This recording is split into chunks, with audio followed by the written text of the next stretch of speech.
breaking news from, and shout out to JD Sports Talk for the alley here. Chris Haynes reports that the Washington Wizards, boy, this news just breaks right on time. Washington Wizards have granted Bradley Beal and his representatives permission to speak with the teams the star has interest in being traded to. So, there it is, ladies and gentlemen. It's happening. Bradley the Miami Beal. Heat and the Milwaukee Bucks. Wait, where are we at here? Where are we at? This is according to the article?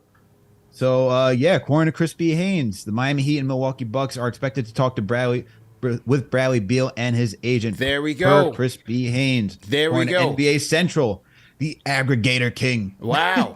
there it is. Okay. So the Milwaukee Bucks confirmed an option.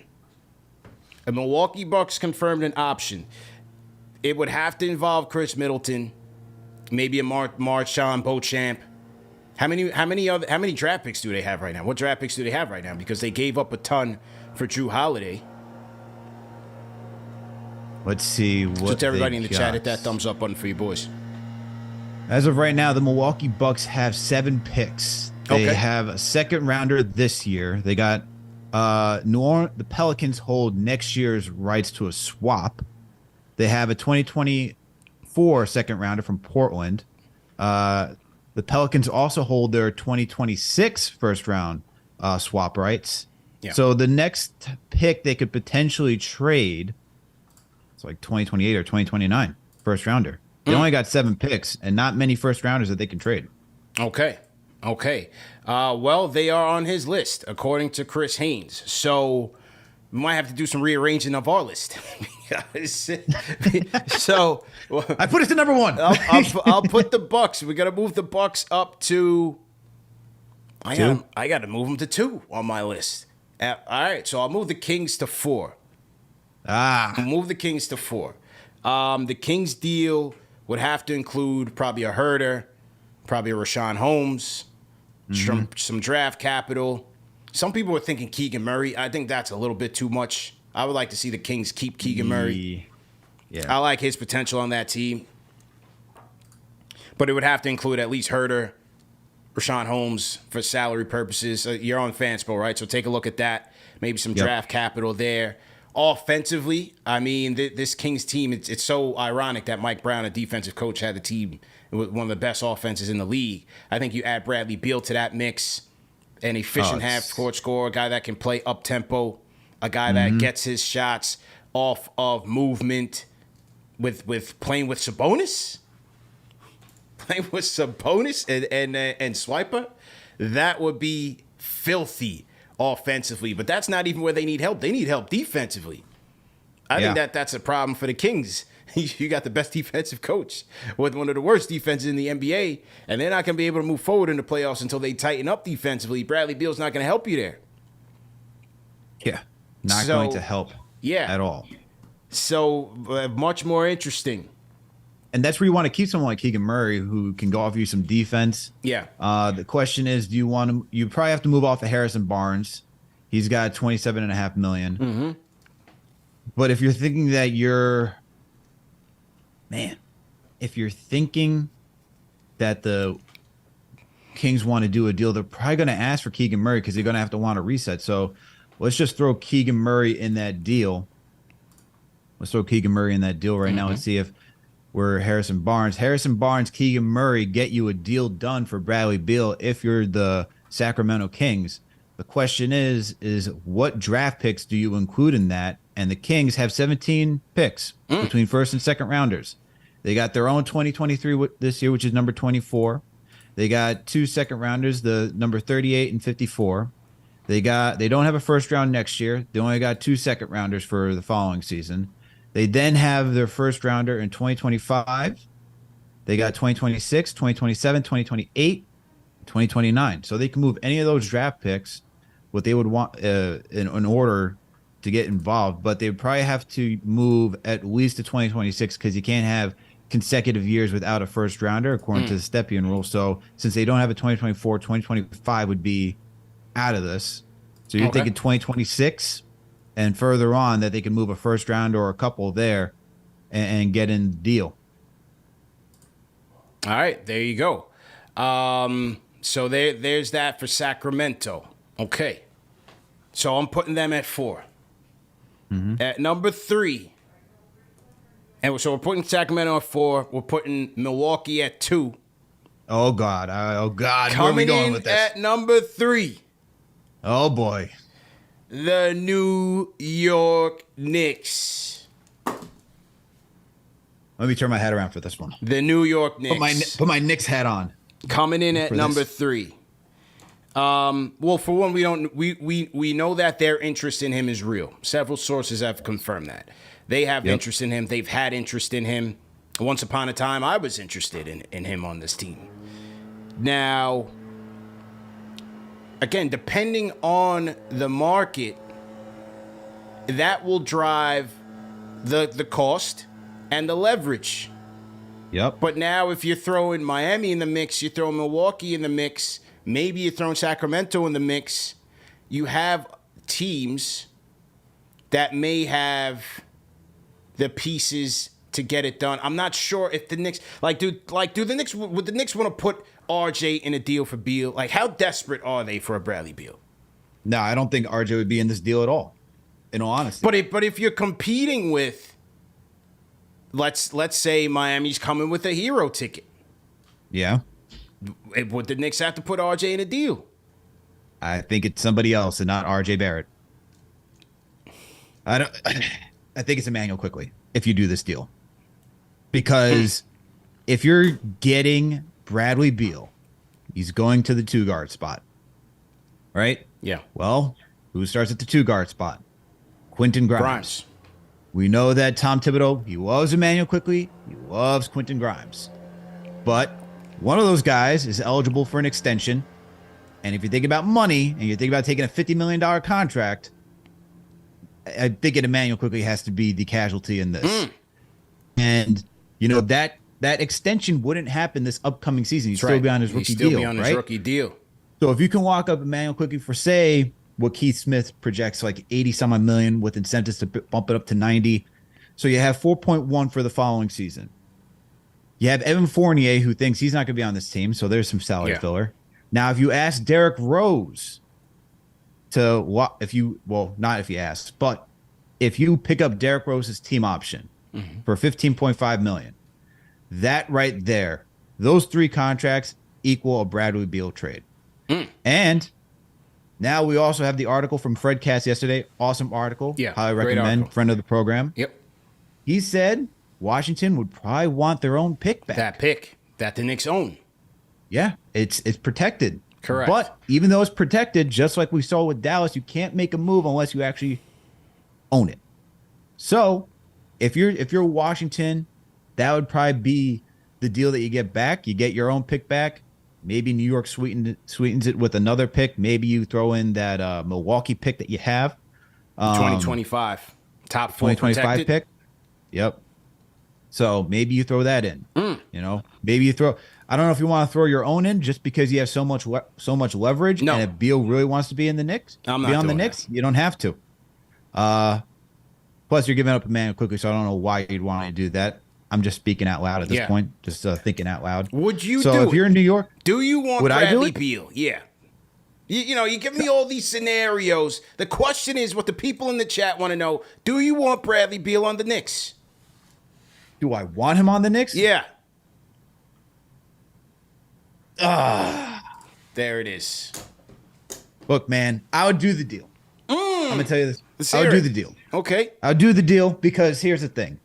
We missed out on offense this offseason, okay?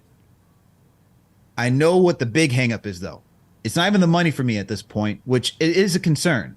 Yeah. The bigger concern would be that no trade clause, because that carries over to any team that Bradley Beal goes to. That's right.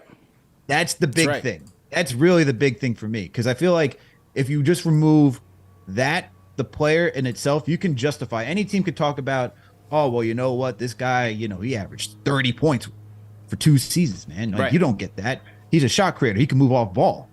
Offensively, if you're looking for the Knicks, having that as a backcourt, defensively might hurt. It's a problem. But we just saw the Nuggets put on an offensive clinic throughout the playoffs, right? And you need offense. I mean, we lost to the Miami Heat not because we couldn't play defense. Yeah. We lost because there was no offense. So if you're thinking about shot creating, a guy who can move off ball, fight around screens, a good movement shooter, I'd do it. I understand the concerns. Man. What do you guys in the chat think, man? Call us up, 657-383-1509, or join us on the NBA Report Discord. Look, I went on Begley's show yesterday, and I talked about it. The risk is there. The no-trade clause, you could be stuck with the guy. The defensive issues. Forget offense. He would instantly improve our offense, without question. Right? I mean, this is a guy, this was a 30 points per game score just 3 seasons ago. Mm-hmm. So he can get it. He is that guy. And would no question next to Brunson be a 1-2 problem on the perimeter. But then my concerns are the durability. Played 50 games left. I believe he was at 50 games last year. That's a question. The defense. You already have a weak link with Brunson at the 1 and defensively. You're going to add another guy? I mean, part of being able to be a true contender, you have to have complementary pieces, not just on the offensive side, but defensively, it's got to work. And if you're telling me that you're going to bring in Bradley Beal, you're going to bring in Brunson, you're going to bring in RJ, who's an average defender, you're going to bring in Julius, who's an average defender, boy, oh boy, you're going to have ice packs on Mitchell Robinson's knees, the amount of mistakes he's going to be covering up. You're going to have to give Bradley Beal going to have to cut Mitchell Robinson some checks under the table. You got to make it mesh defensively. I love the player. I love the talent. I've been a big Bradley Beal fan. I love his game. But, you would still need to make more moves to really 100%. push this team to contender status. Now, on the price, if Bradley Beal goes to the Wizards right now and says, the Knicks are the only team on my list, and you're telling me that you can get this done for a combination of Quick, Fournier, Rose, and those picks, I might have to do it. I just don't believe that it'll be that low. I don't think it'll be a great package wherever he goes, but I don't think it'll be that low. I think that's a little bit low from a quality of player perspective. Yeah. I'm just saying, Beal controls the entire thing in this situation, Yes. man. Yes. If he says, I want to go to the Knicks, that's the destination. I've been good to you. I've been loyal. I try to be loyal. And if you're Washington, you're thinking, well, we really need to reset this thing. We need to figure it out. We need to clear up the cap space. And you don't want to go into the season with this guy.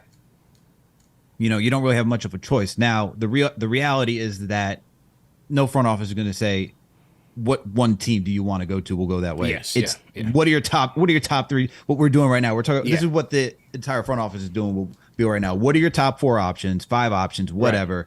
We're going to hear what the best offer is, and we'll send you to there. You can go talk to them, see where you like, because we need your approval too. But we're going to have a conversation on what's best for this team moving forward. And you'd have to think that Bill's going to do that just because this is the team that paid him $50 million. But look, I understand the concerns because I see people in the chat right now. Alex, you're talking about no trade clause, all these other things. Why would you do it? Look, at some point you got to make a move, man. At some point you got to make a move. At some point you got to make a move. You got to take a gamble on something. And if you're talking about offense, just think about that offense. But Brunson and Beal, two shot creators. That'd be a problem. That'd be lethal, man. We just saw Beal drop 41. We saw Brunson drop 41 against the Miami Heat. Beal, come on now. I get the concerns, but at what point are we going to say who doesn't have concerns? There's going to be risk. There's going to be risk, but there's even bigger risk when if the guy doesn't prove to be durable, and then you're stuck with him with a $50 million bag. Yeah, absolutely. And a no trade clause, because if you get to the point where you do have to part ways with him, he's not going to an upstart team. He wants to trade me to a contender so I can keep trying 100%. To win. And then you get less on your investment. No doubt about it. But look, we had this conversation on Weekly earlier this week, and look how this all cycle works. We talked about Beal earlier this week, and now we're back talking about Beal not only on Knicks Fan TV, but on the NBA report. On the NBA report, man. Number one show for the fans, by the fans. Call us up, 657-383-1509. Let's go to area code 973. What's your name? Where are you calling in from? Good afternoon, gentlemen. This is Lou from New Jersey. Lou, how you feeling? All right. I want to comment, though, on something else for a minute. It's about the suspension of John Morant. Now, I agree he should be suspended, but I think 25 games is just too short. Okay. I mean, if I was the commissioner, I'd probably give him 30 years to life in prison. No. But at least a suspension of 50 games. Okay. I mean, because, he did this once before, and he said, he never do it again, and he got 8 suspension. So, did he learn his lesson? No, he didn't. He just pulled the same act again and became a threat to himself, not to mention others. And I think 25 games is just way too soft. Yeah, that's fair. I thought it was going to be 50, Lou, and appreciate the call, man. I thought it was going to be 50. The way they led on, like during the press conferences and the finals and stuff like that, seemed like they were really going to... You thought about it to be 50, maybe a season. You thought they were going to really drop the hammer on them. But... so it is. 25 games. All right, Al. Now, number one on my list, Bradley Beal trades. I think it's the Miami Heat. I think it's the one that makes the most sense. He loves Miami. You just saw Jimmy and Bam. Look, they had a great run. It was great to see the 7 undrafteds, blah, blah, blah. You still need talent to win, man. You need a guy to go get you one. And with them missing Herro, it really was magnified at the biggest stage because you needed another shot creator. And now you have a chance to go get a better version of Herro in a Bradley Beal. You take the scoring load off of Jimmy Butler and Bam's hands. A guy that can go out there and go get it in the half court. This is the guy that I think Pat Riley or Dame, but I think Beal is the guy that will really help them get over the top, man, if he can stay healthy. And because the feeling is mutual, I just feel like, the combination of a Herro, you throw Lowry's contract in there. Do you have to throw Robinson's in there to make all the money work, or is just Herro and Lowry make it work? Herro and Lowry is just enough to make it work. Herro and Lowry make it work. They have some draft picks that they can part with. I think that'll be the team. And I think that's the deal. Because you get rid of Lowry, who's an expiring contract, who's heavy on the books. Give up a young player in Tyler Herro, who's 23, all right, so he can fit the timeline with whatever you're trying to retool and do in Washington. Now, Miami does only have 8 picks, 6 of them being first-rounders. So they have the 18th pick this year. They got their own for 2024. They don't have 2025. They do have 26, 27, 28, and 29. So for Miami, it's how many picks do you want to give up? And if this is Beal's top destination, I mean, Beal, Butler, that's a good court. You then think you have Gabe Vincent that you got around for a little bit longer. That's a team because you're gonna be losing Strus too. You're gonna be losing a lot of your shooting. Yeah. So between Lowry, Herro, Max Strus, guys who really showed up and were shooting the ball well this postseason, you make up for that in Bradley Beal. So I think Lowry and Herro is a deal. It's just how many picks that go in this. And it's probably give up 2 minimum. Yeah. If this is Beal's top destination, 2 minimum. Can't ask for any more. Maybe it's this year's, the 2023. You keep 2024, and then you trade probably like 2027, just because, once again, consecutive years. If they don't have 2025, 2026 can't be a reality. So 2027 is probably the next pick that would go out.